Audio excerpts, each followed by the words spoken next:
ketika kita lihat Abang menyatakan stretching point dari Survus tentang kaderisasi, saya iyain. Dan saya melihat itu faktanya.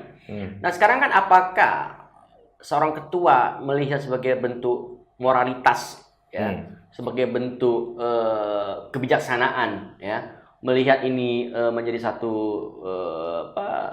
hal yang patut dipertimbangkan untuk apa, ya, ketika kita surplus kader mengambil orang luar ataupun diwacanakan melanjutkan.